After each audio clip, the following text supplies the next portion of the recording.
Bom, de volta aqui para a nossa discussão em relação ao monopólio. Gente, eu havia iniciado aqui a resolução da questão e agora nós continuamos com a mesma questão. Já tínhamos feito o primeiro item referente a monopólio e agora a gente vai fazer os itens subsequentes.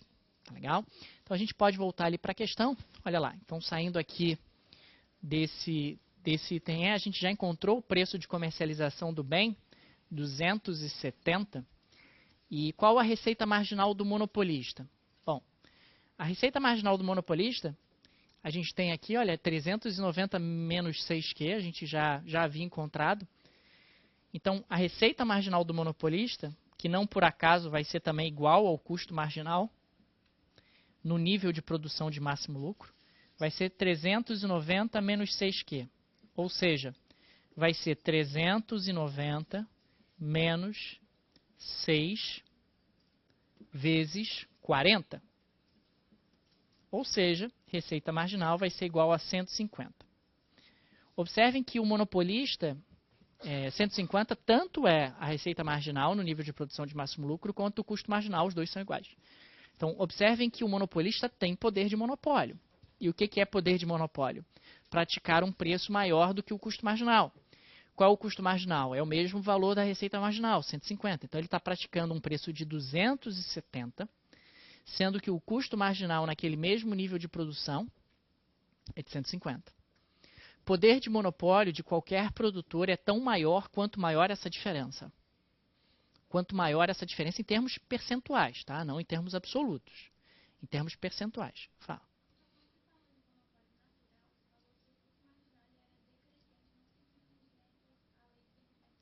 No caso do monopólio natural, isso mesmo que você está perguntando. O custo marginal é decrescente porque não atinge para o atendimento integral da demanda.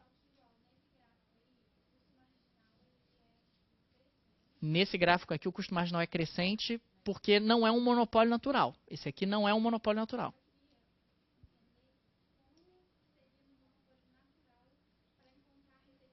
Como seria no monopólio natural para encontrar? Seria assim. Ó. Deixa eu só fazer aqui então um parênteses. No caso do monopólio natural, como é que os dois se encontrariam? Seria assim. Ó.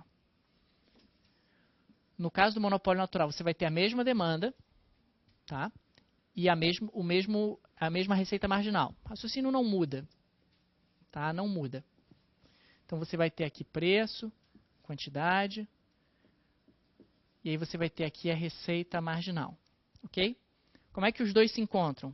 Da mesma maneira. O custo marginal vai vir aqui caindo, ele vai cruzar com a receita marginal da mesma forma.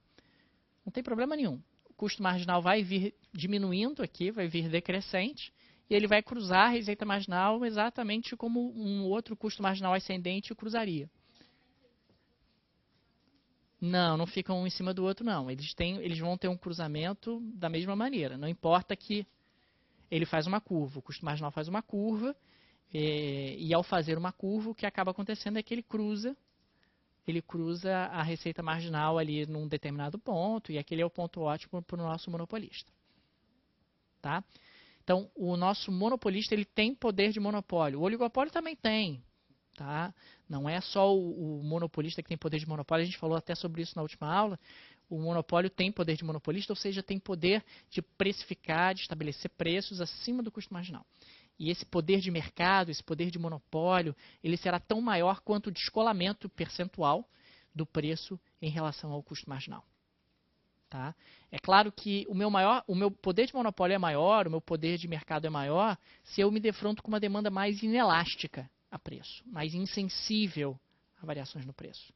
Então, se a minha demanda é mais inelástica, eu tenho maior poder de monopólio, eu tenho maior poder de descolar o preço do custo marginal. Tá? Então, voltando para cá, já fizemos o item E e o item F. Então, qual o preço de comercialização do bem? 270. Qual a receita marginal do monopolista? 150. Avançando, aqui nós temos o nosso raciocínio completo, a gente ainda vai fazer referência a ele. Letra G. Comente como o monopólio introduz no caso específico ineficiência no mercado, com implicações adversas para certos agentes. Gente, ineficiência no mercado chama-se peso morto. Como o monopólio introduz no caso específico ineficiência no mercado, com implicações adversas para certos agentes. Quem são esses certos agentes? Os consumidores, claro, os consumidores é que tem implicações adversas. Então, como é que o monopólio introduz, no caso específico, ineficiência no mercado com implicações adversas para certos agentes? A gente viu isso na primeira parte da aula. O monopólio aproveita a sua condição mercadológica privilegiada, ou seja, alguém que está protegido da concorrência por barreiras à entrada, e diante disso ele consegue diminuir a produção, e ao diminuir a produção ele força um aumento no preço. Diminuindo a produção e forçando um aumento no preço, o monopolista acaba, na prática, avançando sobre o excedente do consumidor. O excedente do produtor avança sobre o excedente do consumidor. Cria implicações adversas para o consumidor. Tá? Por que isso é uma ineficiência? Bom, porque o que o produtor ganha é menos do que o consumidor perde. Então, o excedente de mercado, que é o excedente onde os dois estão somados, ele diminui. O bem-estar, que é medido pelo excedente de mercado, diminui. Então, você tem perda líquida de bem-estar. Você tem ineficiência criada pelo monopolista. Então, o monopolista ele aproveita a sua condição mercadologicamente privilegiada de alguém que está protegido da concorrência por barreiras à entrada. Com isso, ele diminui a produção, forçando um aumento no preço. Ao diminuir a produção, forçando um aumento no preço, ele consegue avançar sobre o excedente do consumidor. O excedente do produtor avança sobre o excedente do consumidor, causando aí, claro, implicações adversas para os consumidores. Isso gera uma ineficiência no mercado, porque o que o produtor ganha é menos do que o consumidor perde. Então, o bem-estar líquido, o bem-estar da sociedade como um todo, acaba diminuindo. Tá? O bem-estar líquido, o bem-estar da sociedade como um todo, acaba diminuindo. Então, voltando para cá, nós temos aí a letra G. Ela era meramente descritiva, você tinha que descrever por que o monopólio cria peso morto, ou como ele cria peso morto. Fala. O que eu acabei de descrever, se o que eu acabei de descrever se aplica ao monopólio natural, se aplica também. Da mesma forma. Totalmente, 100%. Se aplica 100% ao monopólio natural, essa explicação poderia ser dada também para o monopólio natural.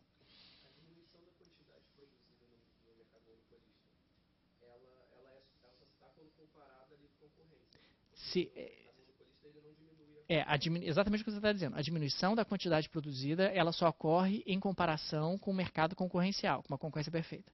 Mas quando você mensura ineficiência, quando você mensura peso morto, a comparação é sempre em relação ao mercado concorrencial, é sempre em relação à concorrência perfeita, que seria a situação de máxima produção e de máximo bem-estar coletivo. É por isso que se chama concorrência perfeita, porque é a situação ideal. É a situação ideal. Tá? Então, voltando para lá, gente, nós fizemos aí a letra G, que era um item meramente descritivo, e aí vamos para o item H. O item H pede para definir e calcular o peso morto. Peso morto, a definição de peso morto é perda líquida de bem-estar, diminuição do excedente de mercado, causada por um imperfeito funcionamento do mercado. Então, peso morto é perda líquida de bem-estar, perda líquida de excedente de mercado, causada por um imperfeito funcionamento do mercado, e nesse caso o imperfeito funcionamento do mercado chama-se monopólio. Então, o imperfeito funcionamento do mercado aí denota que você está comparando com a concorrência perfeita mesmo. Está comparando com a concorrência perfeita. E é interessante que ele pede para calcular o peso morto. Gente, o peso morto aqui, você tinha que construir o gráfico, então por isso que eu já havia construído o gráfico aqui para nós.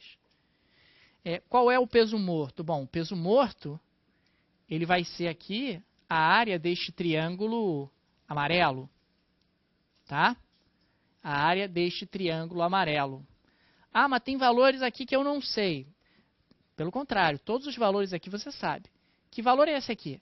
Esse aqui nada mais é do que a quantidade na concorrência perfeita que nós havíamos encontrado no item anterior. Que quantidade é essa? 60. Esse aqui é o valor da receita marginal, que é igual ao custo marginal, que nós também já encontramos no item anterior. Qual é o valor? 150. Então, ficou bem mais fácil calcular aí a área do triângulo, que é a área do peso morto. Tá? De novo, a quantidade de 60 nada mais era do que a quantidade da concorrência perfeita. O custo marginal anteriormente era a oferta da concorrência perfeita. E ali o 150 é a igualdade entre receita marginal e custo marginal. É a igualdade entre receita marginal e custo marginal. Tá? Então, a gente está falando aqui de uma situação onde eu tenho um peso morto que vai ser base vezes altura dividido por 2. Né? Então, vai ser 120, que nada mais é do que 270 menos 150, vezes 20, que nada mais é do que 60 menos 40, dividido por 2. Então, vai ser peso morto igual 120 vezes 20, vai dar 2.400, dividido por 2, 1.200. Então, está aqui calculado o valor do peso morto. Está aqui calculado o valor do peso morto. 120 nada mais é do que o 270 menos os 150. O 120 é o 270 menos os 150, o 270 do preço, 150 da receita marginal, e o 20 nada mais é do que o 60 menos o 40. Então, essa era a resolução desse item. Né? Qual era o valor do peso morto? Define e calcule o peso morto. O peso morto é a perda líquida de bem-estar causada por um imperfeito funcionamento do mercado, e o valor é a área do triângulo. E o valor da área desse triângulo é 1.200. Voltar para a questão? Voltando aqui para a pergunta... Opa, não, é para cá. Então, define e calcule o peso morto resultante do monopólio. Tá? Então, o peso morto ele tinha que ser definido e calculado. Para calcular, nós tínhamos que mensurar ali a área daquele triângulo. A parte final da questão, os itens I e J, como vocês podem observar, faz referência a comércio. E comércio a gente vai ver na parte de macroeconomia, então essa parte será resolvida mais à frente. Então era uma questão bem completa. Tinha uma primeira parte de concorrência perfeita, uma segunda parte de monopólio e uma terceira parte de comércio, envolvendo basicamente tarifas. Tá? Bom, avançando aqui. No ano seguinte, e aí a gente fez... Diga.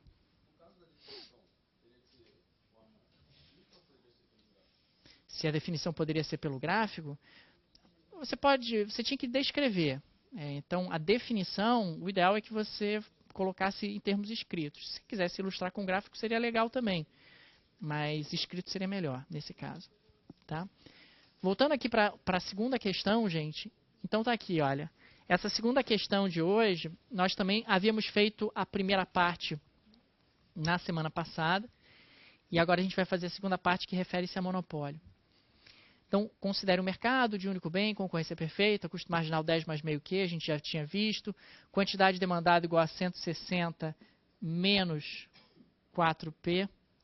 160 menos 4P. Tá? Então, 160 menos 4P. Encontre a oferta de cada firma, a gente já fez, item A, item B, item C e item D. Tá? Todo mundo lembra que a gente fez esses primeiros itens na semana passada. Tá? Bom, aí continuando aqui, olha. Suponha agora que uma das firmas do exemplo acima tenha comprado as demais, tornando-se monopolista desse mercado. Considere que a mudança na estrutura não afetou a demanda. Então, a demanda do mercado continua sendo a mesma, exatamente a mesma. Encontre a receita total da firma monopolista como função da quantidade produzida. Encontre a receita total da firma monopolista como função da quantidade produzida. Gente, receita total, a gente sabe que é preço vezes quantidade, certo? Preço vezes quantidade. Bom, no enunciado da questão tem a demanda do mercado, que é a quantidade demandada, igual a 160 menos 4P, ok? E daí? E daí que muita gente acabou fazendo o seguinte, já sei. Então, se a quantidade é 160 menos 4P, vai ser preço vezes quantidade que é 160 menos 4P. E aí eu vou encontrar 160P igual a 4P, menos 4P ao quadrado. Então, 160 menos 4P ao quadrado. Isso aqui é a receita total da minha firma? Até é. Responde o item E? Não responde, porque o item E pediu a receita total da firma como função da quantidade produzida e você está me dando a receita total da firma como função do preço. Então, se você fizesse dessa forma, estaria errado. Errado. De novo, isso é a receita total da firma? É. Mas é a receita total da firma em função do preço. E ele pediu muito claramente a receita total da firma em função da quantidade. Então, o que eu tinha que fazer com a demanda? Eu tinha que inverter. Exatamente como tinha tido uma maldade no item A, se você lembrar da semana passada, que tinha uma inversão e tal, aqui também tinha uma inversão. Então, ele me deu no enunciado que quantidade igual a 160 menos 4P. Então, eu tenho que inverter. Ao inverter, eu vou fazer o seguinte, eu vou dividir tudo por 4 para sumir com o 4 do 4P, tá?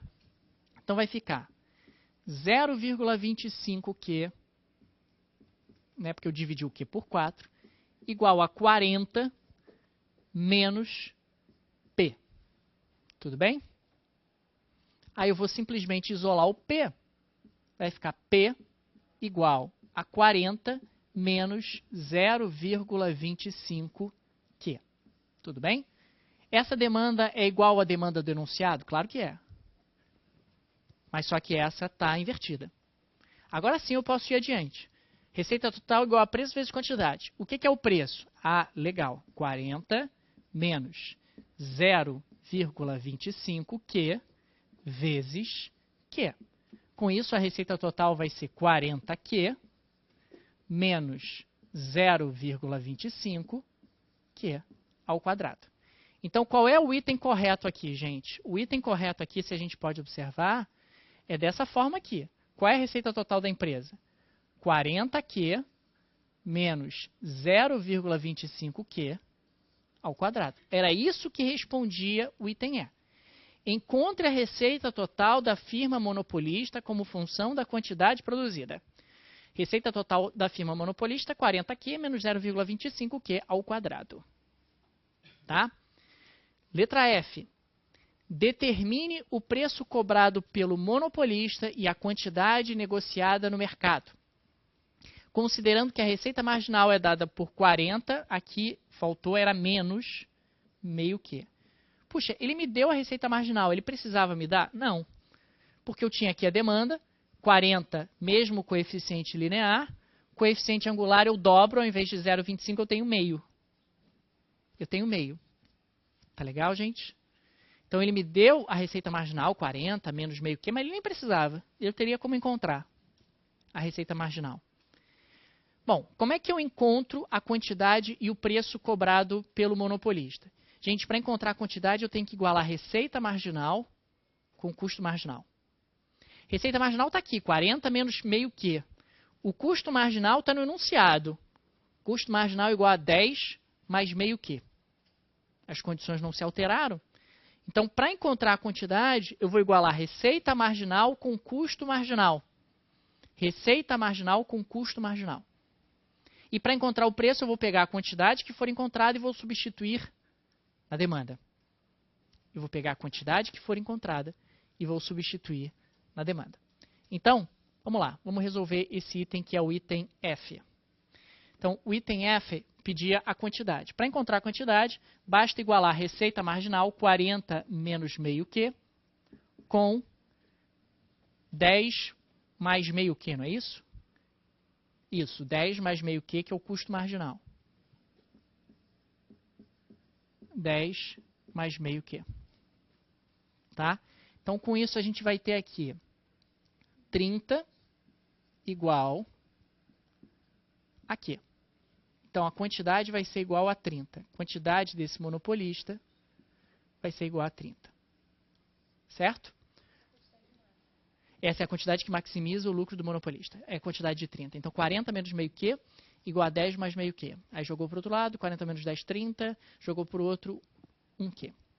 Então, a gente vai ter quantidade máximo lucro igual a 30. Tá? Se você comparar com a concorrência perfeita que a gente fez na semana passada, a concorrência perfeita produzia 100. A concorrência perfeita produzia 100. Eu vou pegar essa quantidade e vou substituir na demanda. Vou substituir nessa demanda aqui, ó. Preço igual a 40 menos 0,25Q. Então, vai ser preço igual a 40 menos 0,25 vezes 30. Multiplicar por 0,25 é a mesma coisa que dividir por 4. né? Então vai ser preço igual a 40 menos 7,5, o que vai ser 32,5.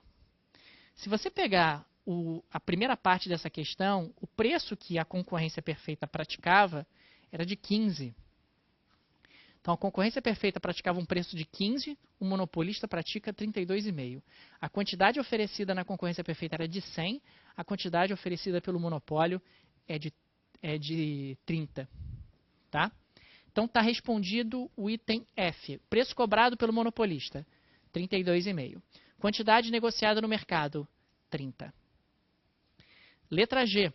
O preço cobrado pelo monopolista é maior ou menor do que o custo marginal pago pelo monopolista na quantidade de equilíbrio. É claro que é maior. A gente sabe que essa é uma característica do monopólio. O monopólio pratica preços maiores do que o custo marginal. Tá? Mas vamos provar isso, né? Esse é o item G. Então vamos fazer aqui o item G. Então o preço que o monopolista está praticando é de 32,5. Qual é o custo marginal que o monopolista tem nesse nível de produção? Bom, é só substituir na função de custo marginal. 10 mais meio, né, vezes Q, e qual é o Q? 30. Então vai ser 10 mais 15, o que vai dar 25. Então, no nível de produção de máximo lucro, o preço é maior do que o custo marginal. O preço, 32,5. O custo marginal, 25. O preço, 32,5. O custo marginal, 25. Tá legal? Então o item G está resolvido, o preço é maior do que o custo marginal, como é de se esperar no monopólio. Se fosse concorrência perfeita, o preço ia ser igual ao custo marginal. O preço ia ser igual ao custo marginal. Então, o preço cobrado pelo monopolista é maior ou menor do que o custo marginal pago pelo monopolista na quantidade de equilíbrio. O preço é maior do que o custo marginal e a gente pôde provar isso. Letra H.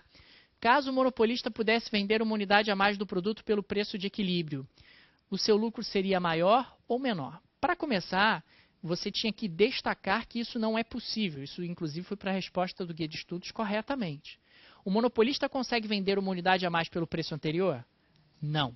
Se ele vende uma unidade a mais, o preço cai, a receita marginal cai. Então, se o monopolista pudesse vender uma unidade a mais, o lucro seria maior ou menor? O lucro seria menor.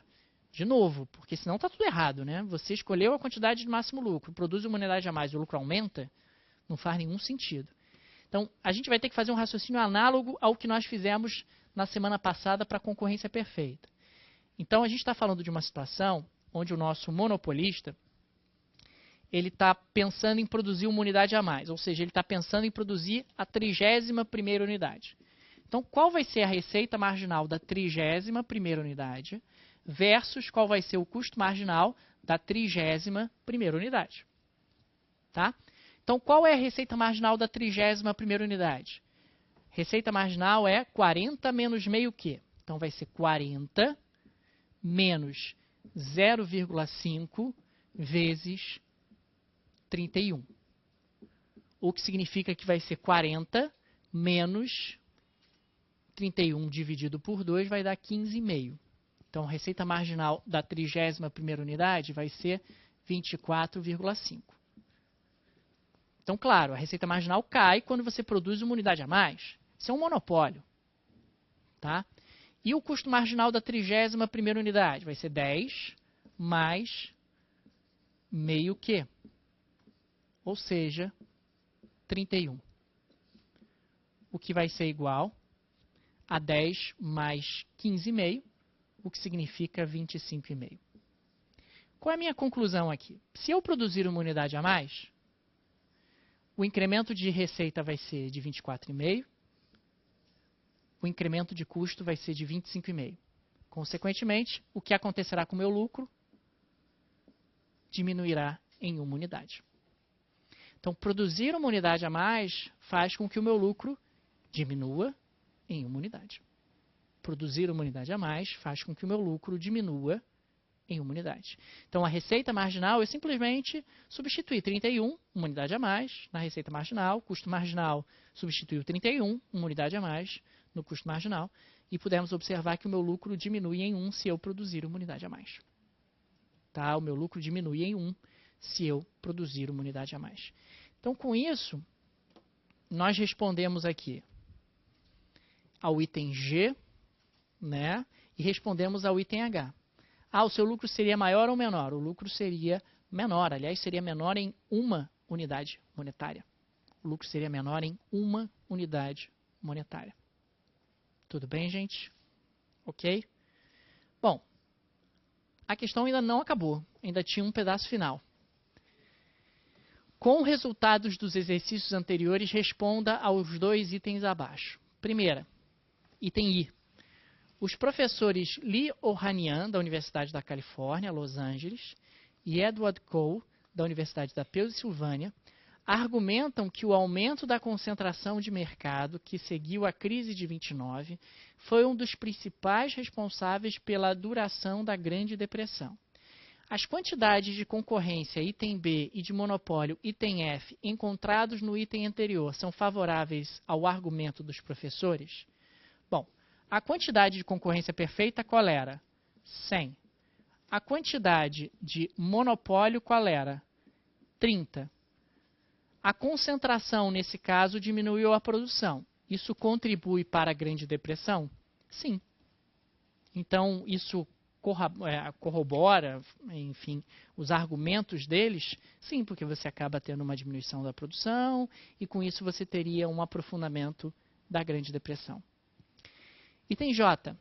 O professor Philippe Agnon, da Universidade de Harvard, afirma que empresas monopolistas podem investir em pesquisa, porque cobram um preço maior do que o custo marginal. De forma que esta diferença pode ser utilizada para financiar atividades que não entram diretamente na produção, não fatores. O mesmo não ocorreria com firmas em concorrência perfeita. Os preços e custos marginais encontrados nos exemplos acima refutam a proposta do professor? Bom, a gente viu que na concorrência perfeita, o preço na concorrência perfeita era igual ao custo marginal na concorrência perfeita, que era igual a 15. Então, uma empresa em concorrência perfeita tem espaço para investir em pesquisa? Não. Tem margem para investir em pesquisa? Não. Agora, se a gente pegar o monopólio, o monopolista, o preço cobrado pelo monopolista era igual a 32,5. O custo marginal do monopolista era igual a 25. Esse monopolista tem margem para investir? Sim. Tem margem para investir? Sim. Então, os mesmos não ocorreriam com firmas em concorrência perfeita. Os preços e custos marginais encontrados nos exemplos acima refutam a proposta do professor? Não. A proposta dele faz sentido, porque realmente, no caso do monopólio, você teria mais margem para investir em pesquisa e desenvolvimento. Os dois argumentos eles fazem sentido, tanto que quando você tem monopólios, o monopolista ele não é muitas vezes constrangido a produzir ou ter um lucro zero, um lucro próximo ao da concorrência perfeita, justamente para que ele tenha algum tipo de margem para investir, e aí tem que ter uma contrapartida em termos de desenvolvimento de tecnologia, de inovação e tal. As patentes também se assentam nesse princípio, a ideia de que, olha, eu preciso ter um lucro e tal, justamente para justificar o desenvolvimento de novas patentes, de nova tecnologia.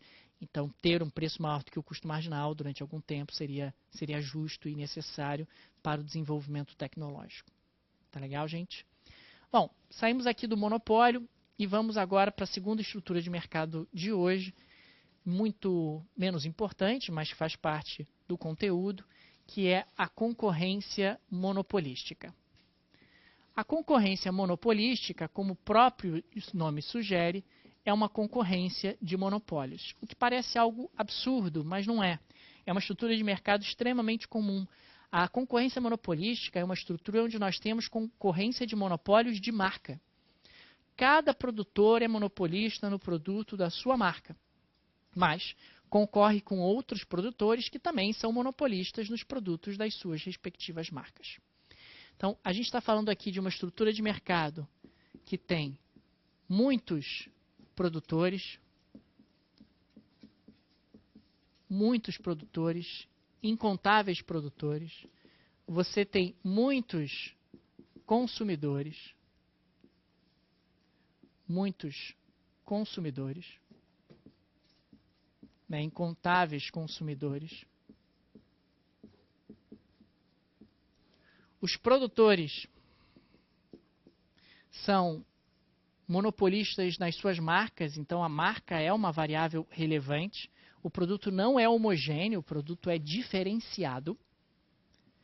E não existem relevantes barreiras,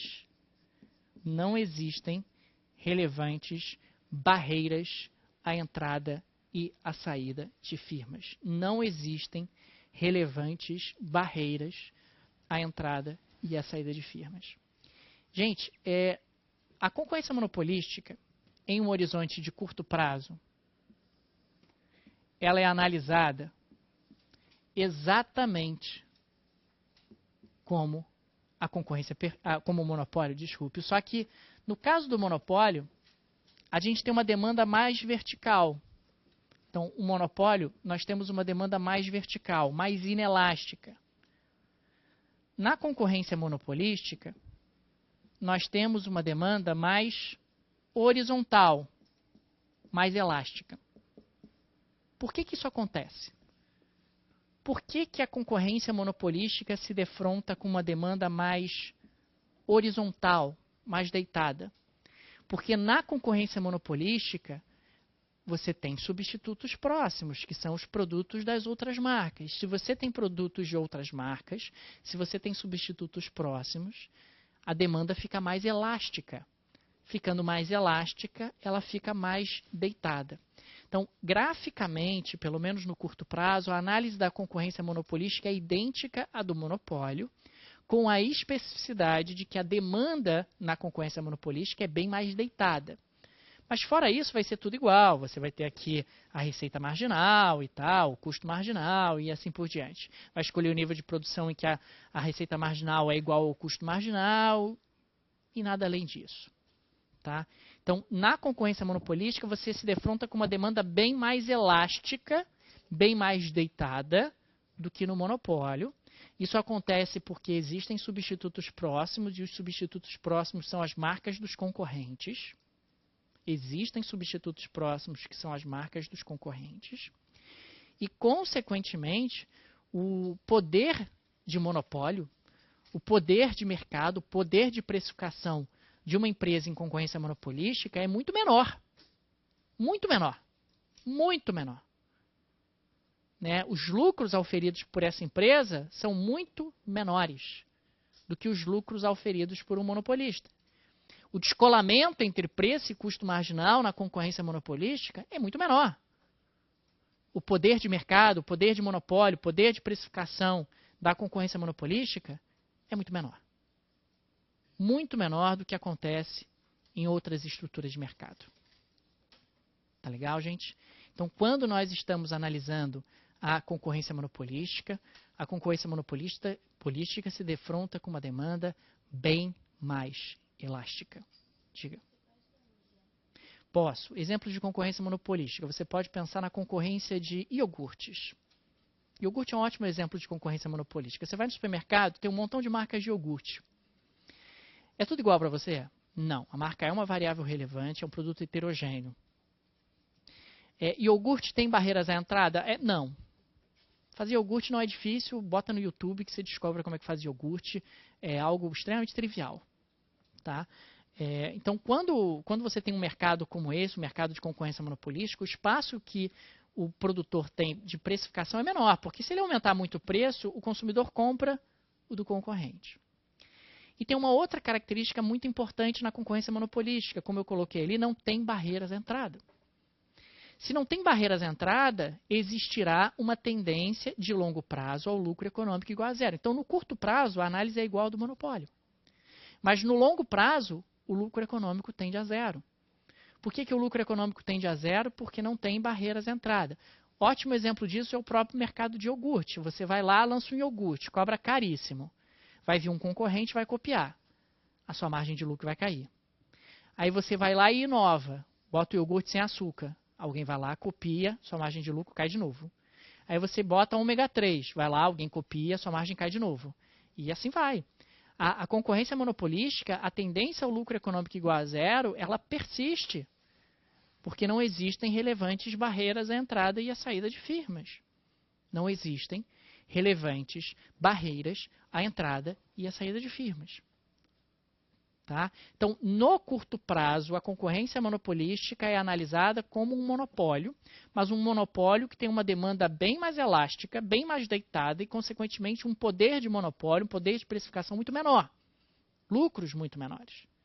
E no longo prazo, existe uma tendência ao lucro econômico igual a zero, que é garantida pela livre entrada e saída de firmas.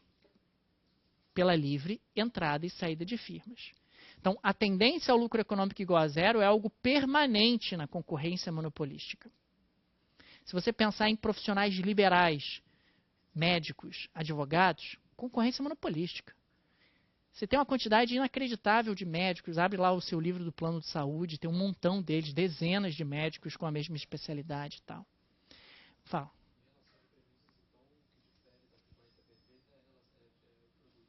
O que difere da concorrência perfeita é o produto. Na concorrência perfeita o produto é homogêneo e aqui o produto é heterogêneo. A marca é uma variável relevante. Se você pensar no caso de médico, então, tem um montão de médicos, inúmeros fornecedores, inúmeras firmas nesse caso. Médico é algo heterogêneo? Claro que é. O cara tem um nome dele, né? É uma marca dele. Tem barreiras à entrada? Não. Todos os anos entram mais e mais médicos no mercado, mais médicos se especializam, fazem cursos, etc. Então não tem relevantes barreiras à entrada. E a saída de firmas também, o médico pode deixar o mercado, simplesmente não quero mais ser médico, quero me aposentar e tal, ou então quero fazer outra coisa. Ele pode deixar o mercado sem maiores problemas. Então, na concorrência monopolística, existe uma tendência ao lucro zero. O produtor pode lutar contra esta tendência? Pode. Ele pode lutar contra esta tendência através da inovação, que foi o exemplo do iogurte que eu dei. Você vai sempre inovando. Quando você inova e oferece algo diferente para o seu consumidor, você pode cobrar mais caro, porque o seu produto é melhor. Né? E uma outra forma de você lutar contra a tendência ao lucro econômico igual a zero na concorrência monopolística é através da propaganda. Você vai continuamente convencendo o seu consumidor de que o seu produto é melhor do que o do concorrente, de que o concorrente não é a mesma coisa, e de que com isso você pode cobrar mais caro e o consumidor vai ter que pagar mais caro porque você convenceu o consumidor, de que há uma diferenciação relevante que deve ser levada em consideração. Se a gente entra no mérito de qualidade, não necessariamente, porque às vezes você está disposto a pagar mais caro por um produto, mesmo sem ele ser necessariamente melhor, mas porque ele tem uma marca. O produtor é inovação e propaganda. Então, a propaganda também é uma forma de... O produto não precisa ser melhor. Uma forma de você ter lucros econômicos positivos na concorrência monopolística é você tem um produto melhor, ou então você convenceu o consumidor de que o seu produto é melhor. No caso de médico e advogado, você pode ser melhor ou você pode simplesmente ter convencido as pessoas de que você é melhor. Tá?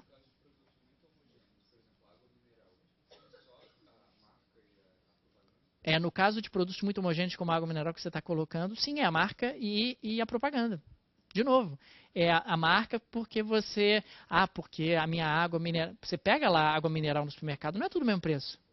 Em tese é tudo água mineral, mas você tem ali uma marca e aí você acha que aquela água é mais pura, né? Ou então ela vem de uma fonte X, Y e Z. Ou então você pode fazer alguma inovação, aí tem uma garrafinha, né? A garrafa faz parte do produto. Ou então você pode botar aroma na água, é uma inovação, e aí você vai ganhando mercado por conta disso. Concorrência monopolística. Água mineral é concorrência monopolística, claramente concorrência monopolística. Então você vai tendo aí uma concorrência muito mais agressiva e dinâmica por conta disso.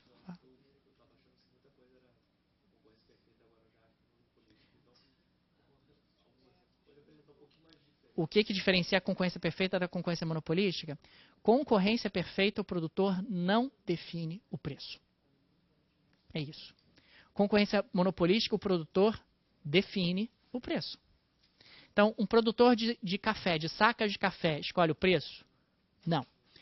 Um produtor do café, de um café expresso, define o preço? Define. Essa é a diferença. Essa é a diferença. A pergunta que você se faz é, eu escolho o preço? Se a resposta for sim, você está em concorrência monopolística. Se a resposta for não, você está em concorrência perfeita. Se você quiser diferenciar as duas, claro. Se você quiser diferenciar as duas. Tá? Então, muita coisa é concorrência monopolística. Muita, muita coisa. E é interessante que muitas vezes, às vezes, quem achava que não era concorrência monopolística, talvez fosse. Exemplo disso. A Coca-Cola, até os anos 80, era a empresa que mais investia em propaganda no mundo. Porque ela se encarava como uma concorrência monopolística, onde a propaganda era mais importante que a inovação. O produto é mais ou menos o mesmo, eu até posso inovar, uma embalagem X, uma embalagem Z, posso botar tamanhos maiores, tamanhos menores, mas tem pouco espaço para inovação. Então, o que eu vou fazer para lutar contra o lucro econômico zero? Propaganda, propaganda, propaganda, massificar propaganda. Chegou um determinado momento que a Coca-Cola passou a considerar que não, eu estou no oligopólio, isso foi mais ou menos no final dos anos 80, eu estou concorrendo aí com 2 ou 3 marcas no mundo, não preciso investir tanto em propaganda, porque é um oligopólio e tem barreiras à entrada, e a barreira à entrada é a marca. Então não preciso investir tanto em propaganda. E aí a Coca-Cola, no início dos anos 90, entrou em declínio. As vendas dela entraram em declínio no mundo. Ela começou a perder muito mercado para a Pepsi nos Estados Unidos. No Brasil, ela começou a perder muito mercado para a Brahma, para a Antártica, que na época ainda eram empresas separadas. E aí a Coca-Cola percebeu o erro e começou a reverter a estratégia e voltou a investir pesadamente em propaganda. Então, talvez não era o oligopólio onde ela estava inserida, houve um erro de avaliação. E ela estava inserida talvez numa concorrência monopolística. O que mais ilustra que ela está mesmo numa concorrência monopolística, e cada vez mais numa concorrência monopolística, é que o tempo inteiro entram empresas que competem com ela e ela compra porque está incomodando. O Guaraná Jesus é um bom exemplo. O Seu Jesus fez lá um Guaraná no interior do Maranhão, que na realidade é não era um Guaraná, era um refrigerante de tutti-frutti, cor-de-rosa. E o Guaraná Jesus batia loucamente na Coca-Cola no Nordeste brasileiro. A tal ponto que a Coca-Cola teve que ir lá conversar com o Seu Jesus e dizer: Seu Jesus, quanto o senhor quer pelo Guaraná Jesus? E ela comprou e tirou do mercado. Tirou não, restringiu. Porque para a Coca-Cola não há interesse em ela ter no caminhão dela, do ponto de vista logístico, 38 marcas e 38 produtos diferentes. Isso logisticamente é um inferno para gerenciar isso. Então ela restringe, ela compra para restringir. No Rio, ela fez isso com o Mate Leão. Ela tinha algo que incomodava profundamente a ela, chamado Mate Leão. O Rio de Janeiro é um dos poucos lugares do mundo onde a pessoa vai à praia, ou ia à praia, e não tomava Coca-Cola. Em qualquer lugar do mundo, as pessoas bebem Coca-Cola na praia e cerveja. No Rio, as pessoas não bebem Coca-Cola na praia, bebem mate. Então, a Coca-Cola fez a mesma coisa, comprou lá o Mate Leão, que o Mate Leão, ela era... que a incomodava. No Peru, ela comprou a Inca Kola. E por aí vai, são inúmeros os exemplos de empresas que estavam a incomodando e ela foi comprando. E muitas vezes ela compra para te retirar do mercado, como uma estratégia de tentar manter o seu posicionamento e tal. Isso serve para que ela se mantenha como empresa líder de mercado. É a empresa líder de mercado, mas aparentemente ela já percebeu que as barreiras à entrada que a protegem são bem mais frágeis do que ela considerava há alguns anos. Um outro exemplo que também pode ser colocado é o mercado de cervejas. Cada vez mais cervejas entrando no mercado e a Ambev está investindo até cada vez mais em propaganda, ao contrário do que se poderia pensar. A Ambev, no último carnaval, isso foi bastante evidente. Ela aumentou a margem dela, a verba dela de propaganda, porque ela começou a perceber que ela está perdendo mercado por todos os lados, por pessoas que vão para casa e montam uma micro cervejaria com R$1.000. Né? Então ela começou a perceber que tem muita gente mordendo pelas beiradas e tomando o mercado dela, e aí ela precisa inovar, ela precisa investir em propaganda, porque ela está perdendo espaço. Talvez as barreiras à entrada não fossem tão fortes como eram no passado. Né? Porque o mercado é dinâmico também. Né? Então você talvez tivesse barreiras num determinado momento e essas barreiras vão se dissolvendo, vão desaparecendo. Um outro ótimo exemplo de concorrência monopolística é o mercado de aplicativos de celular. O mercado de aplicativos de celular, você tem uma quantidade enorme de aplicativos que fazem a mesma coisa. Aplicativo é algo heterogêneo, a marca é algo importante. E não tem muitas barreiras à entrada, o tempo inteiro tem gente entrando, aplicativos novos aparecendo e tal, fazendo a mesma coisa, fazendo melhor. No caso de aplicativos de celular, você pode até fazer propaganda, alguns fazem. Mas mais importante do que a propaganda, e essa é uma característica do mercado de tecnologia, é a inovação. É você estar o tempo inteiro oferecendo versões novas do seu aplicativo para atualização. Por isso que os aplicativos têm atualização constante, porque se o cara não atualizar o aplicativo, ele está morto. Isso vale para qualquer aplicativo, vale para o WhatsApp, que é um aplicativo líder em termos de mercado. O tempo inteiro o teu WhatsApp tem atualizações disponíveis e gratuitas para você atualizar o teu aplicativo. Porque se eu não atualizar o teu aplicativo, cara, não vai demorar muito tempo, você vai trocar de aplicativo, você vai para outro. Você vai para outro. Se você pensar em redes sociais, isso também tem acontecido. Tanto é verdade que o Facebook o tempo inteiro compra redes sociais, o Facebook compra o Instagram, o Facebook compra não sei quem, começa a incomodar. Então as barreiras de entrada não são tão fortes assim como eu imaginava. No mercado de tecnologia em particular, que é tudo tão dinâmico e as coisas mudam muito rapidamente e tal. Mas no mercado de tecnologia, a inovação é mais importante que a propaganda. Assim como no mercado de cosméticos, por exemplo, a inovação é mais importante que a propaganda, porque são mercados onde a pessoa quer inovação, o próprio mercado busca inovação. Acho que um ótimo exemplo disso é a Apple. A Apple, durante muito tempo, não fazia zero de propaganda. Zero. Pegava lá o budget da Apple, propaganda. Zero. Na realidade, não era zero, só tinha um evento de propaganda.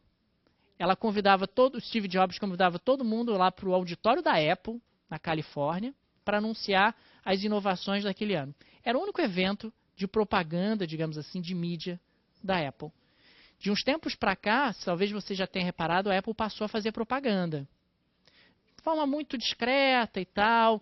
Ela não faz propaganda de preço, porque o negócio dela não é preço, né? O negócio dela é experiência, é design, é outra parada que ela tenta vender para os seus consumidores, mas ela já começou a fazer propaganda. Logozinho direto aparecendo nos objetos, você já começa a ver alguns cartazes dela em edifícios ou em outros lugares. Lançou novos produtos ontem sem evento de lançamento. Isso já é sinal de que ela já está começando a sentir alguns incômodos. Samsung ganhando muito espaço, Android ganhando espaço. Então eu já tenho que inovar mais do que eu tinha que inovar antes. Então não basta mais um evento por ano, eu já estou tendo que lançar outro produto. Agora lancei um iPhone vermelho, lancei um iPhone não sei o quê, porque as pessoas já não estão ficando satisfeitas com o ritmo de inovação que eu estou oferecendo. E eu estou tendo que fazer propaganda para convencer as pessoas de que, olha, a Apple é bacana, a Apple é legal. Então, as barreiras à entrada nesse mercado me parecem cada vez mais se dissolvendo. Que, aliás, é normal, né? Você inova, você cria um novo mercado, é o chamado Oceano Azul, e aos poucos mais gente vai entrando, mais gente vai entrando, mais gente vai entrando. O negócio vai começando a ficar mais concorrencial e você tem que se mexer, senão a tendência ao lucro zero vai se impor. Tá legal, gente? Gente, por hoje é só. Obrigado. Até a próxima. Tchau, tchau.